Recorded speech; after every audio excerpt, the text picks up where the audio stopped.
So, Brian Byrd, thank you for accepting a nomination for Rising Phoenix Award. It's a pleasure to speak with you. Thank you. I grew up in the central city of Toledo, on Avondale. Both my parents were home. My mom was a stay-at-home mom. My dad worked for the post office.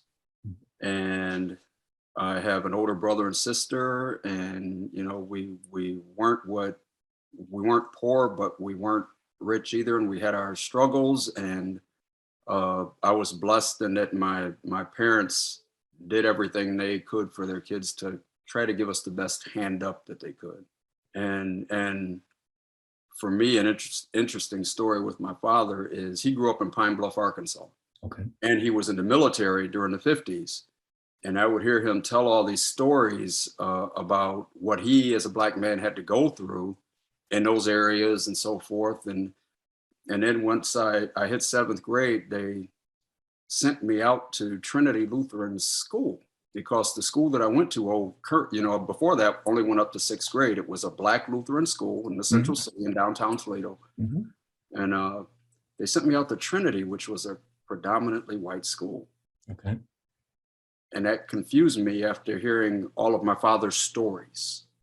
One of the stories that he actually told was how he and some of his friends were home down south from leave, or on leave in the Air Force, and they were leaving a segregated movie theater, and it was, I believe, 3 or 4 of them, and the police showed up, and he literally watched one of his friends from the military get beat to death by the police for no other reason. And there was a handful of Black men walking together waiting to cross the street in that particular part of the country.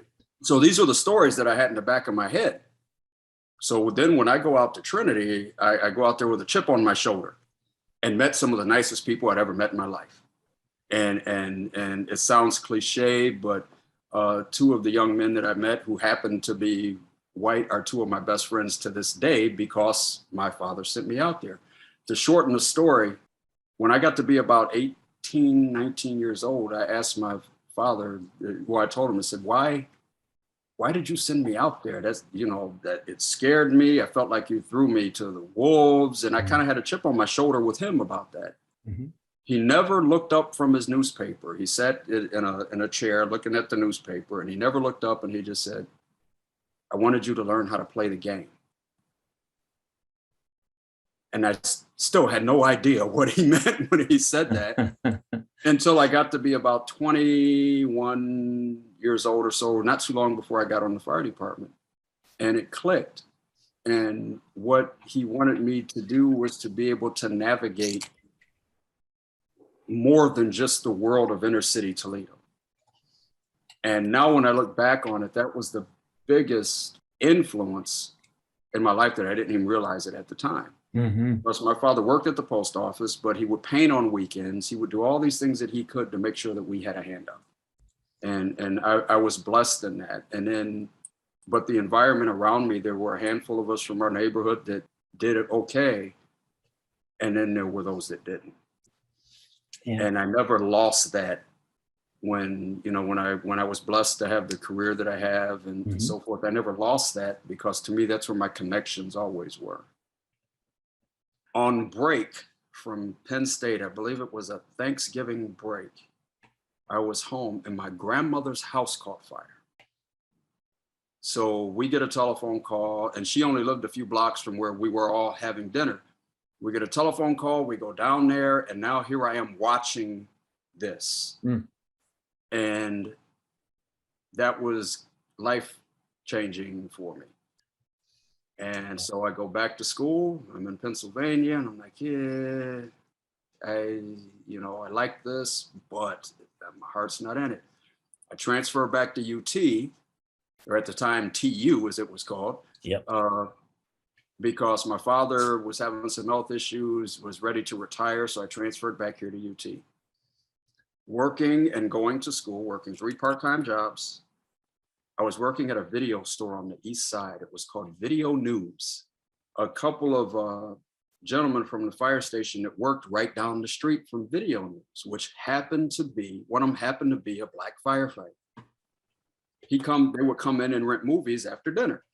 And I'm back behind the counter working and doing homework at the same time. And he says, "Hey, you ever think about being a firefighter?" That was life changing for me right there. It was something that I had always wanted to do. Didn't think it was possible. I ended up back in Toledo, and now I got this guy standing in front of me asking if I ever thought about it. Funny how that works. Yeah, so we don't write the script. We just follow it, and we don't know it. And my connection with him is truly how I ended up on the fire department. Yep. And when you joined, were there other men of color in the fire department at that point? Yes, there were some, still not a lot, but there Yeah. were some. Yeah. I got hired in 1988, the most diverse class that had ever been hired on the department up until that point, I believe, was in 1984. And that was a court ordered class because of all the, the disparities in hiring and so forth, and public safety in general back then. So there were only a few of us in my class of 46, but yeah, that's how I ended up in the fire department. His guy's name was Glenn, and Glenn is the one who talked to me. He would even call the house. I'd come home from working at the video store from class, and my mother would say to me, "Hey, that Glenn guy called again. Will you call him? He keeps calling here." So that man saw something in me that I guess I wanted but didn't see myself really doing it, and I pursued it as a result of that. So I got hired in 88. I got my first promotion to lieutenant, which was to lieutenant. The rank structure is firefighter, lieutenant, captain, battalion chief, and deputy chief. And one of the deputy chiefs is the designated assistant chief, and then the actual fire chief. So I went up through the ranks. I passed the lieutenant's test, ended up being promoted in, I believe it was 92. Went to paramedic school as a lieutenant, because the station that I worked at the time got a lot of fires. It was at Washington and Ontario. A lot of fires. A lot of those fires were in the North End. I would imagine. But that station, because of where it was situated, didn't get a lot of emergency medical calls. So when I got promoted to lieutenant, I was comfortable with the fires, but I was not with the emergency medical calls. So I decided to go to paramedic school as a lieutenant to try to up my game with being able to deal with the medical calls. So I did that, went to MCO, it was called the Northwest Ohio Paramedic Program. Graduated actually, I think second in my class, got academic and clinical excellence awards from MCO for that. That was a huge step for me too, because right after I graduated from paramedic school, I was already in study mode and took the captain's exam, because the exams they're competitive promotions at that point. And I was the first African-American firefighter to finish in the first position on a competitive promotional exam in the city of Toledo. And again, I attribute that to, my educational history and the fact that going to paramedic school had me so ready to study, because that's like the meat of emergency medicine on steroids. Yeah. And it's so condensed. So studying for a promotional exam after that was pretty easy with the help of my wife, who I've also been with since high school. So I was blessed enough to finish first on that promotional exam, and that's how I became a captain. Worked several years as a captain, and in 1999 or 2000, I also finished at the top of the list for the battalion chief's promotion. And at that time, that was a competitive exam. That isn't competitive anymore. It's appointed, basically. So I was one of the last few chiefs on the job that actually got promoted to the first level of the chief's ranks by a competitive exam, and was appointed to deputy chief in, I believe, 2008 or 2007, and then the fire chief in 2018. But I had taken a voluntary demotion in 2016 to go back to the street. Just some managerial differences between me and the previous chief. I actually asked him, I felt I could do, I'm a community driven person, and a lot of the things that I do based on interaction in the community to try to help better the situations in the community, especially when it comes to health, the health disparities that affect in particular African-American men. So I was confined and not really able to do as much of that as I wanted to do when I was working as a deputy chief before, along with recruiting efforts for more minorities in the fire department. I felt constrained and I couldn't do that. So I felt like getting out of that position, going back to the street and working a 24-hour on 48-hour shift, I could do more with those things that really meant something to what I felt my purpose was. Sure. More direct impact. Yeah. I am part of what's called the National African American Male Wellness Initiative. Okay. The organization just recently changed its name to the National African American Male Wellness Agency. Okay. It's based out of Columbus.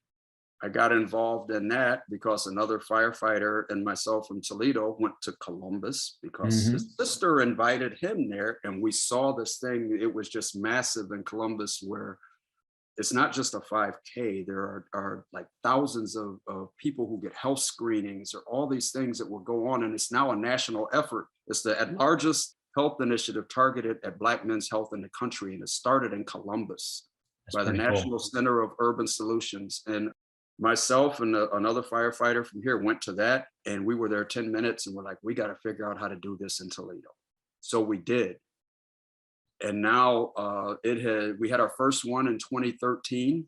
Yeah. And we've had them every year in Toledo ever since in August. And every year we find someone who has prostate cancer and didn't know it. We find somebody who's had heart issues, diabetic, and didn't know it. So even just one or two people at a time, we feel like we're making a difference. And again, we don't write our script, we just follow it. And that would not have happened if I hadn't taken that path that I didn't even realize was happening at the time. That's got to feel really good. But as I understand, you did more than get involved, right? You kind of became, as I recall, national chairman for the initiative. Is that how that works? Who you've been talking to? No. Yeah, I did actually. They asked me to become the national chairman for I think I was that for about 3 years, and the organization really wanted to push the health disparity concern to different cities across the country. And I believe now it's in 14 or 15 cities. And I felt really blessed to be able to be a part of that expansion of it. The organization, National Center for Urban Solutions, and Mr. John Gregory, who founded this thing, they just do amazing work to this day. And that's why I'm still involved. They are truly an inspiration to me and the things that I've done, because you can see the impact with the people.